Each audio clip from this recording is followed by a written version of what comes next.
السلام علیکم ورحمۃ اللہ وبرکاتہ۔ بسم اللہ الرحمن الرحیم۔ الصلاۃ والسلام علی سید المرسلین۔ دوستو، ایدھی فاؤنڈیشن سے تو آپ واقف ہی ہیں۔ ایک دفعہ ایک صاحب نے ایدھی صاحب سے کہا کہ ایدھی صاحب، یہ بتائیے کہ آپ نے آج تک ہزاروں میتوں کی تجہیز و تکفین کی، کیا کبھی کوئی ایسی بھی میت آئی جس پر آپ کو بھی رونا آ گیا ہو؟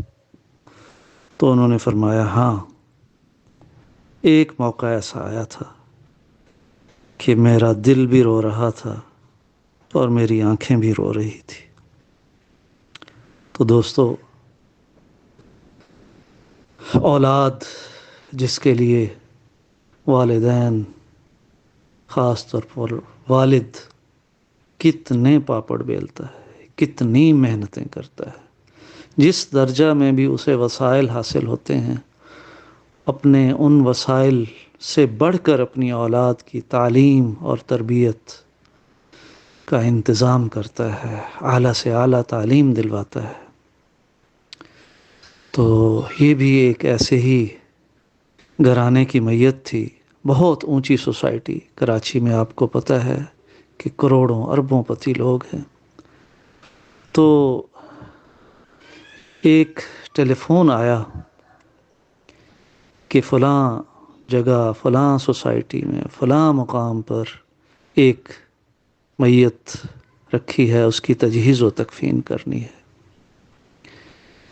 جب متعلقہ لوگ وہاں پر گئے تو انہوں نے کیا نظارہ دیکھا کہ ایک بڑی عمر کے بڑے میاں جن کی میت رکھی ہے، نہایت اجلا صاف ستھرا لباس پہنا ہوا ہے، اور ساتھ ہی گاڑی میں ایک فیملی بیٹھی ہے۔ اس میں سے ایک نوجوان نکلتا ہے اور وہ ان کے ہاتھ میں کچھ رقم تھماتا ہے اور کہتا ہے کہ بھائی، اس میت کو باعزت طریقے سے اس کا تجہیز و تکفین کا انتظام کر لینا۔ ابھی وہ ہم سے بات کر ہی رہا تھا کہ گاڑی کے اندر سے آواز آئی، کیا دیر لگا کے کھڑے ہو، جلدی کرو، فلائٹ کا ٹائم جانے والا ہے، ہماری فلائٹ مس ہو جائے گی۔ اور وہ آیا ڈیئر آیا کہتے ہوئے تیزی سے واپس گاڑی میں جا بیٹھا، اور کار فراٹے بھرتی ہوئی، یہ جا وہ جا، میت لائی گئی، مجھے پورے حالات بتائے گئے کہ اس طرح سے یہ واقعہ ہوا ہے۔ تو میں اس میت کو دیکھ کر اور اس سوسائٹی کا تصور میں ذہن میں لاتے ہوئے اچانک ایک منظر میری نگاہوں میں آیا کہ اس بڑے آدمی نے کتنے چاؤ چونچلوں سے، محنت سے، حسرتوں سے، خواہشات سے اس بیٹے کو پالا ہوگا، پوسا ہوگا، اس کی تربیت کی ہوگی، اس کو پڑھایا ہوگا، اس کو لکھایا ہوگا، اور آج اس بیٹے کے پاس اتنا بھی وقت نہیں کہ وہ اپنے باپ کو کی تجہیز و تکفین میں شرکت کر سکے، جنازے میں شریک ہو جائے۔ تو بس یہ سوچ کر میری آنکھوں میں آنسو آ گئے، میرا دل رونے لگا، اور وہ میت گویا یوں لگ رہا تھا کہ جیسے مجھے دیکھ کر وہ میت کہہ رہی ہو کہ ایدھی صاحب، آپ ہی میرا سب کچھ ہیں، آپ ہی نے مجھے غسل دینا ہے، آپ ہی نے میری تجہیز و تکفین کرنی ہے، آپ ہی نے میری تدفین کرنی ہے۔ تو بس کہتے ہیں دوستو کہ بس اس دن میں رویا، اور میں نے خود ہی غسل دیا، خود ہی کفن پہنایا، خود ہی میں اس کی تدفین میں شریک ہوا۔ تو یہ بڑا لمحہ فکریہ ہے ہم سب کے لیے کہ ہم کس طرف جا رہے ہیں، اسی طرح کا ایک اور واقعہ غالباً کسی ٹیلی ویژن شو پر ایک صاحب آئے، کبھی کسی زمانے میں بہت بڑے افسر تھے اور خوب رشوتیں اور ناجائز طریقے سے دولت کمائی، جائیدادیں بنائیں، کوٹھیاں بنائیں، بینک بیلنس بنائے۔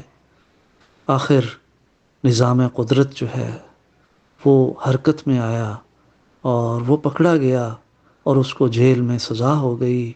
اب وہ کہتا ہے اس شو میں کہ لوگوں، میں نے اپنی اولاد کو جیل سے پیغام بھیجا کہ مجھے چھڑاؤ، میرے باہر ضمانت کا بندوبست کرو، میری سزا کے خلاف اپیل دائر کرو۔